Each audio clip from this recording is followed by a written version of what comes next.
अस्सलामुअलैकुम। Obsession OCD के बारे में बात करेंगे अब। ऑब्सेशन या रूमिनेशन क्या है? एक ही ख्याल, एक ही सोच, एक बात बार बार जहन में आए, दोहराई जाए बार बार जहन में, जो आपकी तंगी का बायस बने, जिससे आप नाखुश हों, आप उसे जान छुड़ाना चाहते हो, आपकी विल से नहीं आती, ना आपकी विल से ये जाती है और उससे आप तकलीफ में होते हो, उसको हम कहेंगे ऑब्सेशन या रूमिनेशन।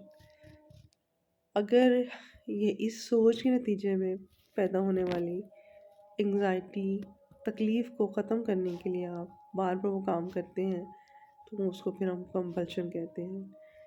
कई दफ़ा ये जस्ट थॉट्स की होती हैं कि आप बार बार कोई एक ही ख्याल आपके ज़हन में आ रहा है, आप बार बार उसको सोचने में मजबूर हो जाएं। ठीक है, कुछ लोग कहते हैं कि हम टाइलें गिनते रहते हैं ना, फर्श की या छत की, पाँव रखते हुए हम बार बार टाइलें गिन के पाँव रखते हैं।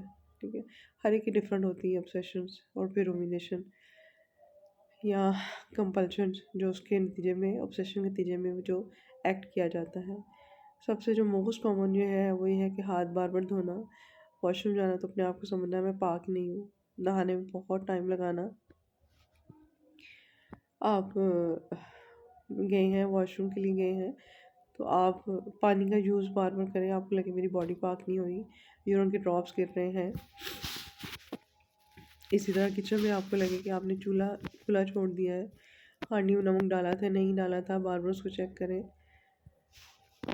नमाज़ पढ़ते हुए आपको लगे गलत पढ़ी गई है, आप दोबारा से नियत करें, दोबारा से तोड़ें।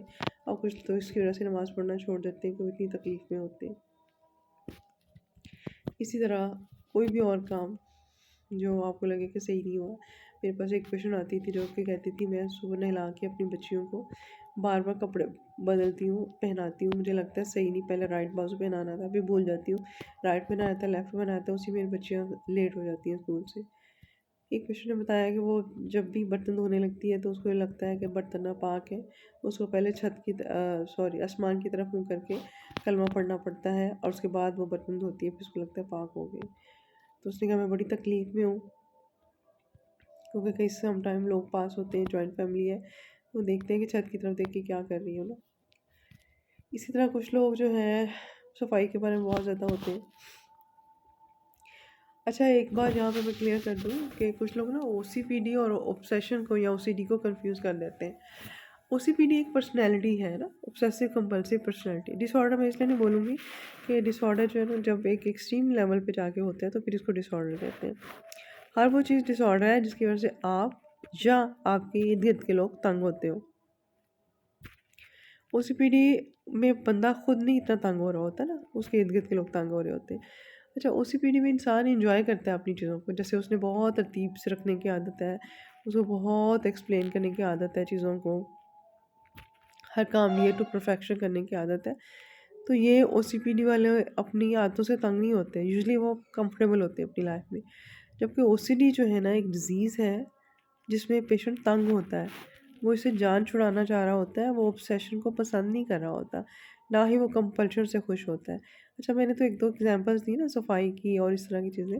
इसके अलावा भी ओसीडी की मुख्तलिफ अक़साम है। कुछ पढ़ने वाले स्टूडेंट्स को होता है कि अच्छा अभी पहला ये लफ्ज़ नहीं जुमला सही नहीं पढ़ा गया, दोबारा पढ़ना है, मैंने लाइनें लगानी थी, मैंने गलत लिख दिया। ऑब्सेसिव स्लोनेस होती है, बहुत इसकी आगे टाइप्स है।